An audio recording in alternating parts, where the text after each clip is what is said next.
What happens when a fan-favorite comedian steps onto a daytime talk show and instead of playing along, delivers pure, unfiltered truth that stops the room cold? You're about to hear exactly how one conversation spiraled into an unforgettable on-air showdown.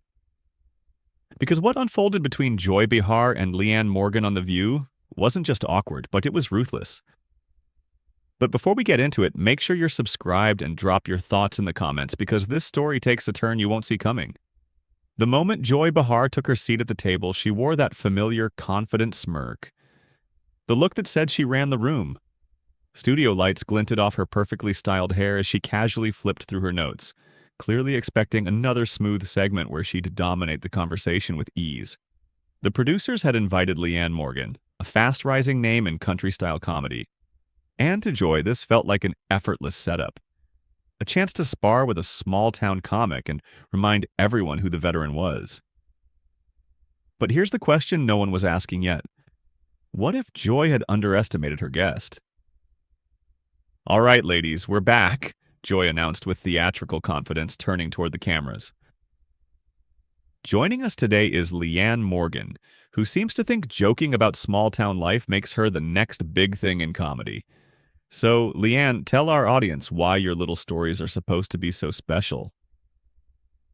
The words landed hard. The condescension wasn't subtle, and it was thick. Around the table, the co-hosts shifted uneasily, sensing tension rising far faster than planned. Leanne, dressed simply but tastefully, polished yet unmistakably authentic, smiled with quiet composure. But her eyes told a different story. She was listening carefully, and she was ready. "Well, Joy," Leanne began, her Tennessee accent warm and steady, "I think what makes my comedy connect is that it comes from real life. Real people, real struggles. I don't believe you have to talk down to folks or put on airs just to get a laugh." A subtle pause followed, and just like that, the room changed. Joy's smile flickered just for a split second, before snapping back into place. "Oh, come on," Joy replied sharply. "We all know real comedy takes intelligence and sophistication. Anyone can tell hometown stories and get laughs from people who don't know any better." But then came the moment no one expected. "You know what I find funny, Joy?" Leanne leaned forward slightly. Her voice stayed friendly, but there was steel beneath it. "I've watched this show for years, waiting for you to say something genuinely funny, instead of just something mean." The audience went silent. You could feel the air leave the room. Joy Behar, the woman famous for sharp jabs and quicker comebacks, suddenly looked rattled. Her face flushed as the realization hit. The script had flipped. "Excuse me?" Joy snapped, her voice rising.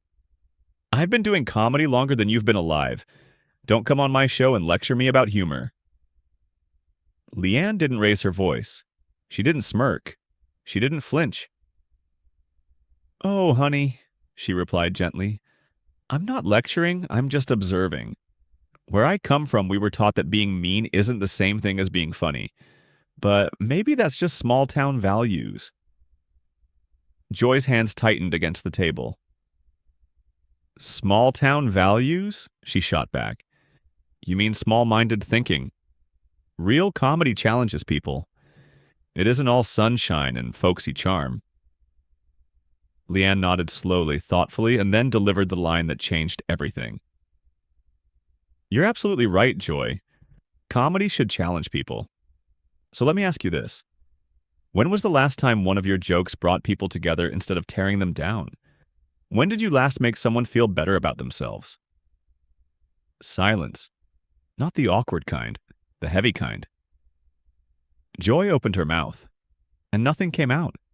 For the first time in years, the queen of comebacks had none. Sensing the derailment, Whoopi Goldberg tried to rescue the moment. "Well, this just got interesting. Let's talk about your tour, Leanne." But Joy's pride wouldn't let it end there. "Hold on," she interrupted. "Are you really trying to teach me comedy? Do you even know who you're talking to? I've been on television longer than you've been telling jokes at church socials, or wherever it is you perform." Leanne's smile stayed calm, unshaken. Church socials, she replied smoothly. Comedy clubs, theaters, anywhere people come to laugh. And right there, the audience knew. This wasn't the easy interview Joy had planned. It was something else entirely. Here's the truth, Joy. And it doesn't matter where you perform or how long you've been doing it if you've forgotten why you started in the first place. Comedy is meant to heal people, not wound them. Joy snapped back instantly, her patience completely gone. Oh, spare me the after-school special philosophy. Comedy is about truth. And the truth is, not everyone is cut out for this business. Some people should stay in their little local circuits instead of trying to play with the big girls. You could feel the mood shift. The audience grew restless, sensing the hostility pouring off the table. But Leanne didn't react. She sat there calm and steady, like a summer evening before a storm, allowing Joy to talk herself deeper into the moment. Then Leanne spoke again. Big girls, she repeated softly. Something changed. The politeness remained, but now it carried weight. Joy, honey, let me tell you something about big girls. Big girls don't tear others down to feel important. Big girls lift people up. Joy scoffed. Please, this isn't kindergarten. This is show business. If you can't handle criticism, maybe you should go back to whatever small-town comedy night you crawled out of. Criticism? Leanne tilted her head, genuinely curious. Is that what you call this? Because where I come from, we call it being ugly for no good reason. But since you brought it up, let me offer you some. The room leaned in. Even the cameras seemed closer. Joy's co-hosts exchanged nervous glances, sensing the explosion before it happened. Your entire career, Leanne continued calmly, has been built on punching down. You mock people who can't fight back. You ridicule folks who don't have a platform to defend themselves. And you call it comedy. Her voice never rose, but every word landed. Real comedy punches up, Joy. It challenges power, not regular people just trying to get through life. Joy's face burned crimson. How dare you come on my show and psychoanalyze me? You don't know anything about my career or what I've accomplished. Oh, I know plenty, Leanne replied with a gentle smile. I know you've spent years making jokes at the expense of everyday people. I know you think being from New York makes you smarter than everyone else. I know you built a brand around being the mean girl who never grew up. She paused. And honestly, Joy, that's just sad. Sad? Joy's voice cracked. I'm successful. I have influence. I have a career. What do you have? A few YouTube clips and some county fair gigs? Leanne laughed, a real laugh. The most genuine sound heard on that set in years. You know what I have, Joy, she said. I have people who leave my shows feeling better about themselves. I have fans who tell me my comedy helped them survive hard times. I have the respect of my peers because I treat people with dignity. She leaned forward slightly. Can you say the same? Silence. Heavy. Unavoidable. Joy opened her mouth, then closed it again, grasping for a comeback that wouldn't make things worse. One co-host tried to step in. Well, different comedians have different styles. Different styles? Leanne interrupted softly, never breaking eye contact with Joy. Is cruelty a style now? Because that's all I've seen today. She continued, calm but unrelenting. Joy didn't invite me here to have a conversation. She invited me here to embarrass me. And the saddest part? She only embarrassed herself. Joy finally exploded, her voice shaking with anger. You think you're better than me with your folksy wisdom and holier-than-thou attitude? Let me tell you something, sweetheart. This business will chew you up and spit you out. Nice girls finish last. Leanne nodded thoughtfully. Maybe, she said, but at least they finish with their souls intact. Then came the final blow. Tell me something, Joy. When you go home at night, are you proud of the person you've become? When you look in the mirror, do you actually like what you see? The question hit like a punch to the chest. Joy's composure collapsed. For a brief moment, the mask slipped, and the audience saw past the bravado to the insecurity underneath. I don't have to listen to this, Joy stammered, hands trembling as she fumbled with her notes. This is my show. Leanne's voice was quiet now, steady. Actually, she said, I think it's the audience's show. And just like that, everything changed. They're the ones who decide what's worth watching, Leanne said calmly. And right now they're watching you unravel, all because someone finally had the courage to tell you the truth. Joy glanced around the table, clearly expecting backup, but there was none. Whoopi studied her hands. Sunny stared up at the ceiling. The others avoided eye contact altogether. And in that moment, the realization hit Joy hard. She was completely alone. You don't understand, Joy muttered, her voice barely audible now.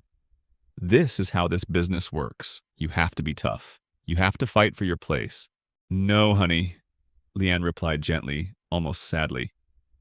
You don't have to turn into a monster to succeed. You chose that path. And the saddest part? You convinced yourself it was necessary. When really it was just easier than doing the hard work of being genuinely funny. The studio fell into an eerie silence. You could hear the hum of the air conditioning. Joy stared at Leanne, hatred mixing with something far more unsettling.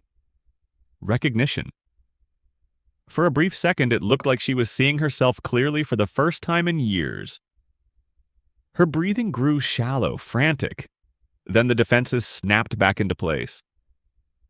Joy couldn't face the mirror Leanne was holding up, so she did what she always did when cornered. She attacked. You know what?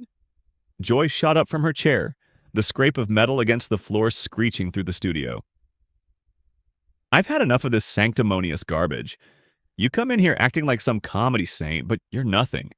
A nobody from nowhere trying to lecture me about my career. Leanne stayed seated, calm and composed. No victory in her expression. Only concern.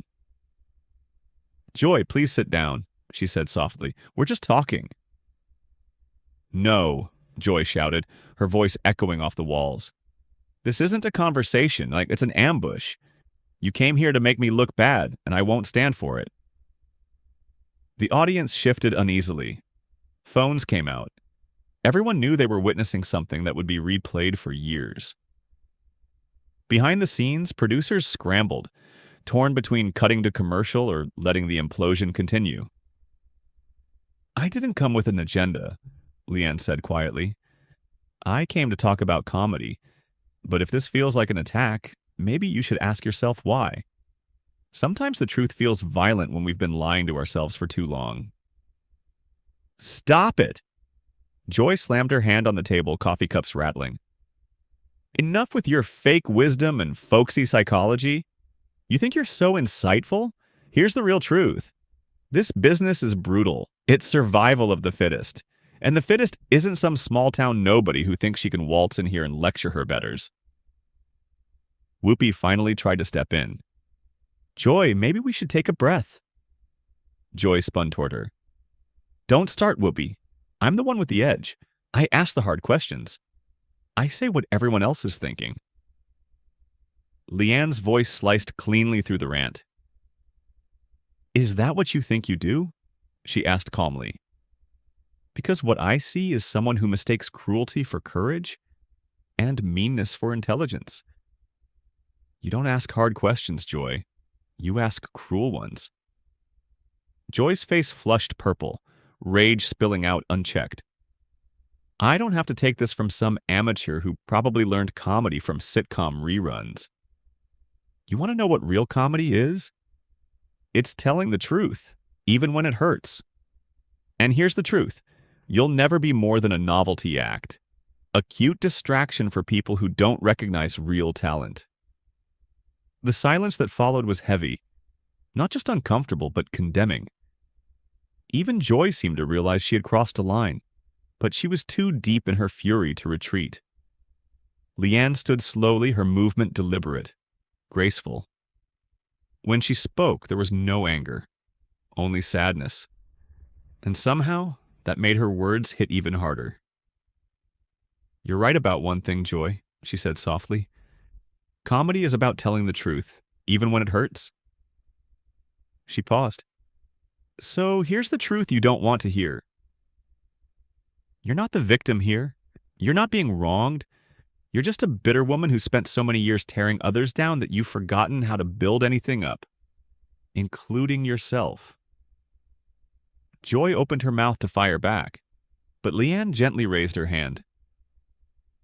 "I came here today genuinely excited to meet you," she said quietly.